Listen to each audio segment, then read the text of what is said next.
Quiet, please. Quiet, please.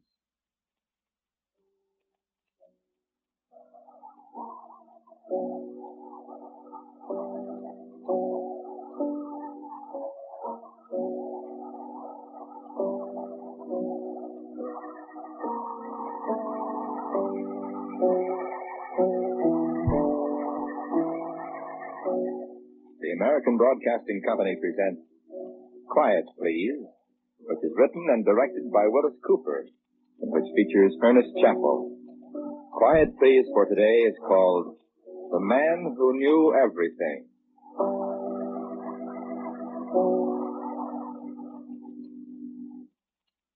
How do you do? That's just a matter of speaking, isn't it, when I know perfectly well how you do. I know you're all right, except for the weather and all that. I should have said, how do you... No, I mean, good day. Yeah, that's better. Excuse me just a moment. I know who that is. Hello? Yes. Yes, I know. Why, the name of the mystery tune is Interlude Dramatique by Piero Coppola, who was formerly conductor of the Paris Conservatoire Orchestra. Thank you, I know. A brand new automobile. 2 refrigerators. Yes. Yes. Yes. Yes, I know. Yes, thank you, but you forgot a dozen pair of chromium-plated stilts. Yes, thank you. No, I'm not very excited, thank you. I knew I was going to win the jackpot. Yes. And send everything to my home. That's always the way it is. They're so surprised when I know the answers. I can't really help it, you see. I know everything. It's a little awkward at times, knowing everything. And sometimes I find it difficult to explain. You see, I never know anything until I think about it. My goodness, some of the things I think about. I'll be sitting here, for instance, just idling away the time, and all of a sudden I'll think, what is the square root of 777? It's 27.6747 plus. Ornamental, but hardly useful. Mr. Willis Cooper's telephone number in Chicago in 1922 was Buckingham 1570. It's interesting. Mrs. Dorothy Neely of Woodland Hills, California, has a dog named Kilty, a Scottish Terrier. Ernest Chappell went to North High School in Syracuse. Joseph Silverman of New York City speaks Chinese. I don't know who that is. Hello. Yes, I know it's the Weather Bureau. Tomorrow will be fair and colder, moderate to fresh northerly winds. You're welcome. You see? I'm continually bothered by people who want to know things. What is a Tonka bean? What was President Rutherford B. Hayes' middle name? Where did I lose my diamond bracelet? What does Patsibo Bolshoi mean? The answers, respectively, are a South American product used for flavoring cigarette tobacco, birchard, in the laundry hamper in your bathroom under your green unmentionables. And thank you very much in Russian. Quite welcome, I'm sure. I said it's a little awkward at times. I mean by that it's, shall I say, unpleasant. I shall say unpleasant. When I get to thinking about myself, I know all about me. Natch, as Mr. Murray Bullen of Pacific Palisades, California, often says, I am aware that my spleen is 2 centimeters too high, that I have a tendency to hypertension, and that I shall probably perish of an aortal aneurysm. However, don't let those ailments of mine bother you. I shall not tell you about them in any more detail. It was of yourself I wish to speak, and I hope you will bear with me. As a matter of fact, I know you will bear with me. Excuse me, there is a gentleman at the door with a very interesting question. Come in. How do you do, Mr. Perry Bimforth of Puyallup, Washington? You will sit down. My name is Clovis Feitelbaum. Your name is Perry Bimforth. You were formerly in the bicycle repair business in Puyallup. You were convicted of battery in 1934, but released on a technicality. In 1947, you broke your right ankle, and last October you went through bankruptcy with liabilities of $83,000 and assets Never mind. I've heard about you. Obviously. But I came here To secure the combination of the vault at the Cordwainers National Bank on 13th Street. Exactly. The combination is... You better write it down. 11 left, Right 2, left 16, right 24, left 6, right 5, and open. Have you got it? Thank you very much. Are there any other questions, Mr. Barnport? How much is there in the ball? $1,610,000, sir. $1,610,000. Well, thanks very much. Any other questions? No, I think not. Very well. Good day, sir. Good day. That chap? Oh, a burglar. They bother me to death. But I was starting to talk about you. May I go on, please? I know a few facts that I think you ought to know, too. Do you know these people by their descriptions? A tall, grossly fat man with a bald head, an absolutely bald head, and an extremely unpleasant, deep voice, just the trace of an accent. Probably 6 feet 6 inches tall, weighed about 300 pounds. And the man and the woman with him, both of them not more than 4 feet tall. The man, very fat too, in a sort of unhealthy way, wearing a little black mustache. The woman, short and dumpy, wears glasses, perched on a very sharp nose, has a very red face. Well, they know you.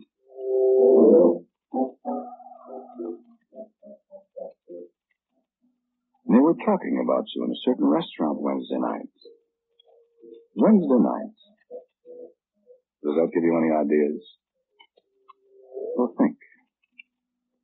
Please think. Let me describe them a little more. The tall, gross, cruel-looking man wore a tan gabardine suit with a white shirt and a knitted red and black tie. He was eating a breaded veal cutlet, I think. It was rather unpleasant watching him. The smaller man wore a blue serge suit, rather shiny blue shirt, and a bow tie. He was drinking beer, Pilsner Urquell, although he mispronounced it. He called it Urquell. The woman has a very red face. It looks as if she'd bruised it all over. Sharp features, kind of modified harlequin glasses, dark gray dress with an ornament that looks like a woman's hand. Rather like the hand of Fatima, but I'm sure it couldn't be that on this woman. A dark blue hat with a Capercaillie feather on it. You know her? Well, she knows you. I wish you'd search your memory. That really is quite important. You must excuse me a moment. Miss Tragasant is coming in with the mail. Come in, Miss Tragasant. Good morning, Miss Tragasant. The safety pin with which you fastened your girdle when you broke the zipper this morning is open, Miss Tragasant, and it will presently stick you if you do not fix it. That is one of the unfortunate aspects of knowing everything. But Miss Tragasant is more or less used to my knowing everything. I noticed your start when she addressed me by my name. I am sorry. I should have introduced myself long ago here. We've been sitting and talking all this time, and I'm sorry. My name is Charles W. Afternoon of Woodbury, New Jersey. Our ancestral home on North Drexel Street in Woodbury is one of the sights of the city. But Miss Tragasant has effected the repairs. She's returning. Come on, Miss Tragasant. You're entirely welcome, Miss Tragasant. I see you have only 2 letters today. Take a letter to Mrs. Grover Cleveland McNulty, the Dells, Oregon. Dear Mrs. McNulty, no. Yours truly. No, Miss Tragasant, I do not need to see the letters. I know what is in them. The next one. To Mr. Marshall Birddog, Albuquerque, New Mexico. Dear Mr. Birddog. Your great-grandfather's name was 13 Thumbs, period.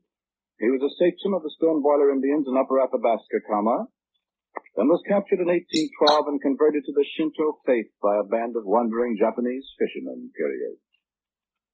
Paragraph. He escaped 7 years later, emigrated to Doylestown, Pennsylvania, and became the father of a large family, which later removed to Albuquerque, although your great-grandfather deserted the Apaches near Anton Chico, New Mexico, and resumed his former life as a sachem, period. Yours truly. There was another letter, Mr. Afternoon, but I lost it. Never mind, Miss Tragosant. It was from my Uncle Fred asking for money. Send him a check for $60 and give my best regards to him and Aunt Hilda. You have a cold, Miss Tragosant. I hope I'll get over it. You will. It must be wonderful to know everything, Mr. Afternoon. People either get over a cold or they eventually die from it. I know that you are not going to die from a cold, ergo you will get over this one and all the others you may have, which, in your case, is 14 more before you die. What am I going to die of, Mr. Afternoon? Never mind. Please, Mr. Afternoon. I don't know. Yes, you do, Mr. Afternoon. No, I don't. Oh, Mr. Afternoon. I shan't tell you. Will I be murdered? No. Will it be an accident? No. Will I be hanged? No. Please go away, Miss Tragosant. You're mean, Mr. Afternoon. Where will I die? Will you tell me that? Why should I? Well, then, I wouldn't ever go there, see? Please go away, Miss Tragosant. There's somebody at the door. Well, I think you... A meanie. Answer the door. I don't hear the doorbell. It will ring. There. Oh. Can I go out and get a sandwich then, Mr. Afternoon? You will, whether I give you permission or not. Oh. Miss Tragosant is going to die of overeating at the age of 81. That man at the door now. That's a policeman. It's Officer Shapiro, an old friend of mine. He's come to tell me that he has arrested the gentleman from Puyallup, Washington, Mr. Bonforth, you remember? The man who wanted the combination of the bank vault? You thought I was being an accessory to a crime, didn't you?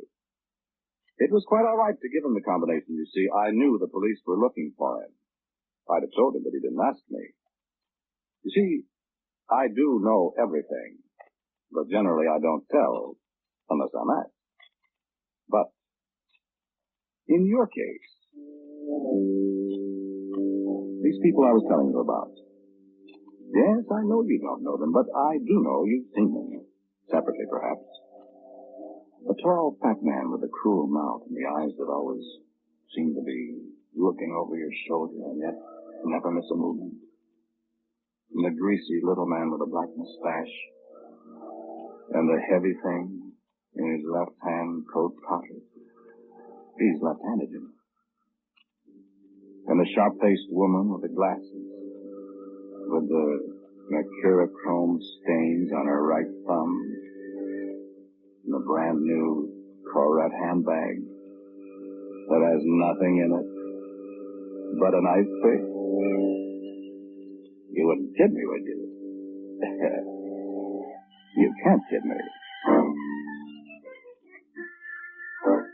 What are you fidgeting about? You see? Remember this morning when you felt as if there was someone watching? Then tell me something. Did your coffee taste funny this morning? You see? Maybe you do know them, after all. No, Miss Tragosant, I don't want you to fetch me a cent. She's going out to have a peanut butter and chutney sandwich. She usually has a cream cheese and spam on Russian rye, but she's changed her mind today. By the way, wasn't that door to your bedroom open? You didn't close it.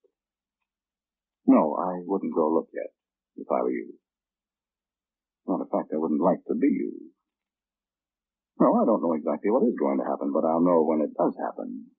I find it rather difficult to predict happenings, except, of course, perfectly obvious things like my secretary dying of overeating at the age of 81, and my own demise of an aortal aneurysm, but I'm not sure when that will occur.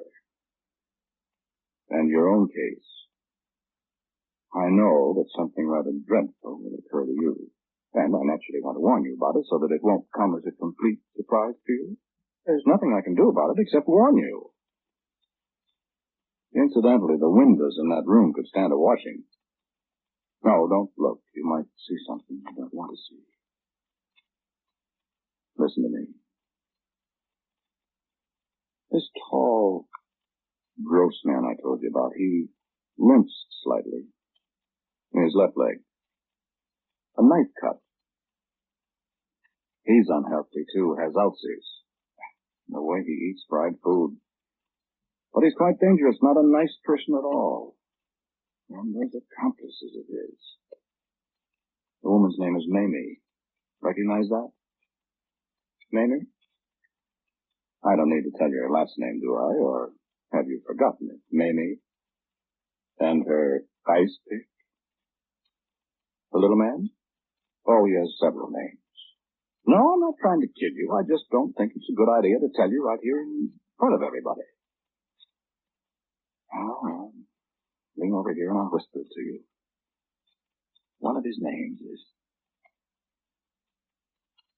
You know him now? He didn't have the mustache maybe then, but you'll recognize him by now. A little mustache, kind of like Hitler's. You wouldn't forget Hitler's mustache, would you? Always carries a book. He had it on the table beside his plate Wednesday night, and the cover got all stained with beer. He's a little sloppy, isn't he? And that's Judge Rodney Erickson. He's trying Clapper Claudette. You know, the gangster they're accusing of putting his enemies in the deep freeze up in Connecticut? Hello, Judge Erickson. No, Clapper Claudette is innocent, Judge. It was his lawyer that did it, Ollie Tharp. Hang him, Judge. Issue a bench warrant and he'll confess. Clapper Claudette really was in jail in Michigan when it happened. Ollie Tharp did it. You're welcome, Judge. Oh, ready to help out justice. Yes, Miss Tragastaff? There's a man to see you. I know it. Oh, darn. Can't I ever tell you anything you don't know? Of course not. This is a tall, fat man. With a heavy face and eyes that don't match, and he's wearing a brown gabardine suit. And he says he saw you in a restaurant. Wednesday night. You will show him in, Miss Tragastaff. Come in, sir. How do you... hello, Mr. Ducra. I want you to know something, Mr. Afternoon. I already know it. My right name is not... Your name is not Amadeus Wolfgang Ducrat, but that is the name you are using at present. It is so. I have... A message for me. I will tell you the message. Of course. You are in communication with a certain party. I am? I want to warn you... Get away from that keyhole, Miss Tragastaff.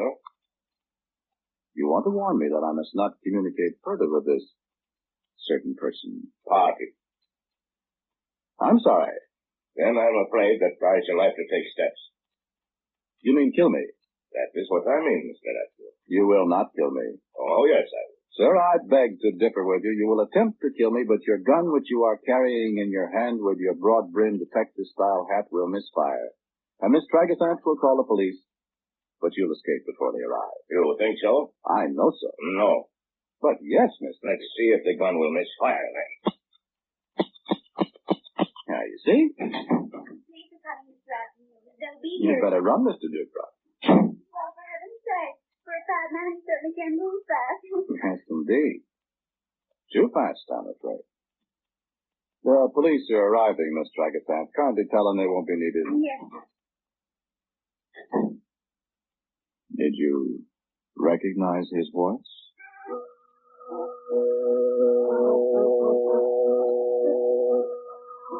When you hear him knock at your door, and you ask who's there, and you hear that voice again, well, by the way, perhaps you'd better double lock your door. He's quite powerful, and as Miss Tragastaff says, he moves fast for a fat man. There's a car driving away quite rapidly down the street. I could see it from the window, but I don't need to. I know who's in it. The woman with the sharp features and the little man with a Hitler mustache. And the man who calls himself Ducrot. You don't know where they're going. I do. I know everything. I even know why they're after you. Even if you can't think why. You could think why if you wanted to. There isn't much time left. It's 5:50, Miss Tragastaff. No, there isn't much time left. And it isn't far to your place. Besides, they've been there before, you know, and they know all the shortcuts. I think if I were you, I'd put something against the door. If you only knew what I overheard in the restaurant Wednesday night while that tall, fat man talked. A tall, fat man with a cold, killer's eyes and a gun that won't misfire the next time. Now, he's taking care of that. I would have frightened you a great deal more if you'd heard what he said to the woman he calls Mamie. A woman with a brand new Corette purse and nothing in it. With an ice pick. And what the little greasy man said to him, the man in the blue serge suit, was something heavy in the left-hand coat pocket. It frightens me, and I'm not easily frightened. And then a tall, fat man coming to see me. I didn't expect that. Even if I did know who he was when he came to the front door. I know what he's got in his pocket. What the fat man's carrying. A coil of piano wire. And I know what they're talking about. Right now. As they drive along on the way to your house. Don't you know? Can't you figure it out? Don't you know what they want? I do. Think, won't you? No, I don't want to tell you. Don't be obstinate. You do know who they are, all three of them. Don't answer the telephone if it rings. It wasn't your phone. It was mine. It's the police. Just wait a second. Yes, Officer Drucker? Mr. Afternoon, I hear a fella got away from the boys at your place a little while ago. Tall fella, fat, with 6 stitches in the hat. You called the police, didn't you? That is quite true, Officer Drucker. He tried to shoot me, but he escaped. He is in a car with 2 other persons, a man and a woman. How'd you know? And he ran down an old man and a corporal in the airport to the street intersection. The old man's dead. And the corporal has internal injuries. He will survive. Hit and run thing. Yes, I know. I was wondering if you had any idea where they're going so that we can head them off. Why, no, Officer Drucker. I haven't the faintest idea. Just over. I'm sorry. I don't know.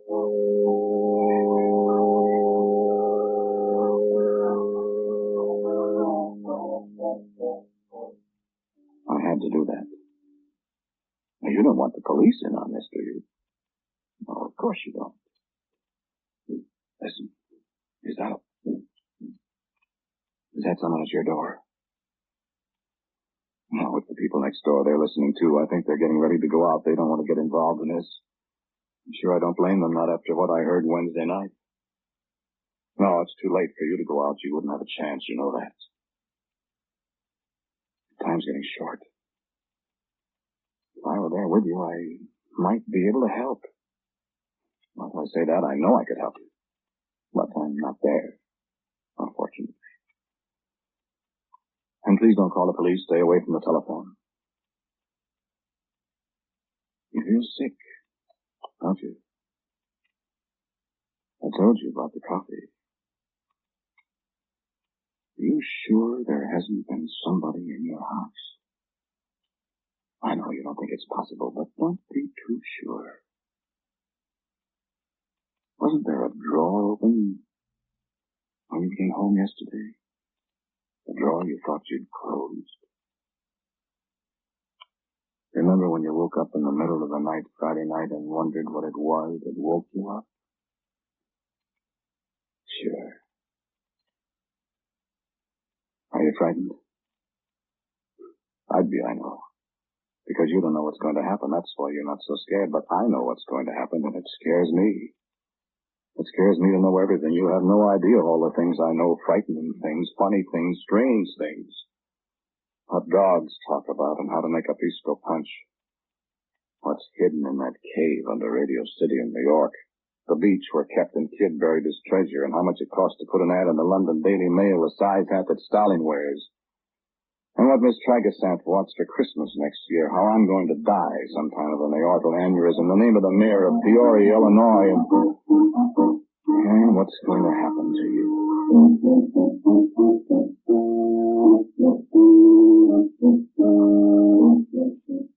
A tall, fat man. A little sharp-featured woman with glasses. And a little man with a head mustache. And the presents they're bringing you. You do know them, don't you? Come in, Miss Dragasine.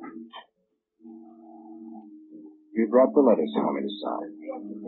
Thank you. Well, that'll be all for today, Miss Drakeson. Why, what's the matter, Mr. Afternoon? I don't feel good. You getting a cold? No. Yeah, thank you, Miss Drakeson. You can go now. I'm busy. Yes. I had to get rid of her in a hurry. I've got something more to tell you. You've only got a few more minutes to wait. I hope you're ready. Listen. There's not somebody outside your door now. Listen closely. Listen. Ouch.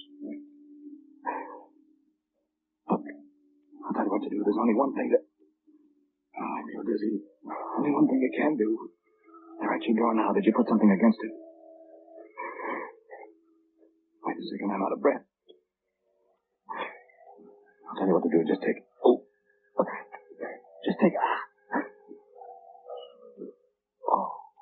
I'll have to hurry. I told you about that. The order aneurysm, I'm afraid. Oh. All you have to do... They're at the door. All you have to do is... Oh. My chest. You just take... Just take... It's come. It's come. Help. He's trying... Help. Oh, I was just going home, Mr. Afternoon. I'm trying to tell... Oh. What can I do? What should I... Too late. Can I get some water? No. All you have to do... They're at the door. They're coming in. Just take it. Oh. I'm sorry. You gotta take... Oh. Too late. The door.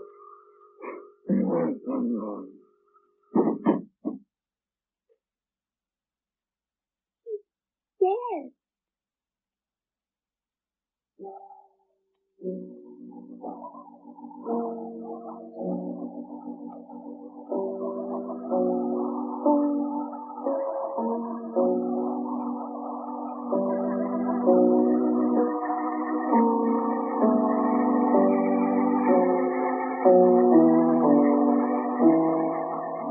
The title of today's Quiet Please story is The Man Who Knew Everything. It was written and directed by Willis Cooper. The man who spoke to you was Ernest Chappell. And others in the cast were James Goss, Arthur Cole, and Gene McBride. Music for Quiet Please is by Albert Berman. Now for a word about next week, here's our writer-director, Willis Cooper. Thank you for listening to Quiet Please. Next week, for all my Irish friends, I have a story for called Dark Rosalie. And so, until next week at the same time, I'm quietly yours, Ernest Chappell. And now, a listening reminder. In just a little while, you'll want to hear the predictions of things to come that will come your way from Drew Pearson. This is ABC, the American Broadcasting Company.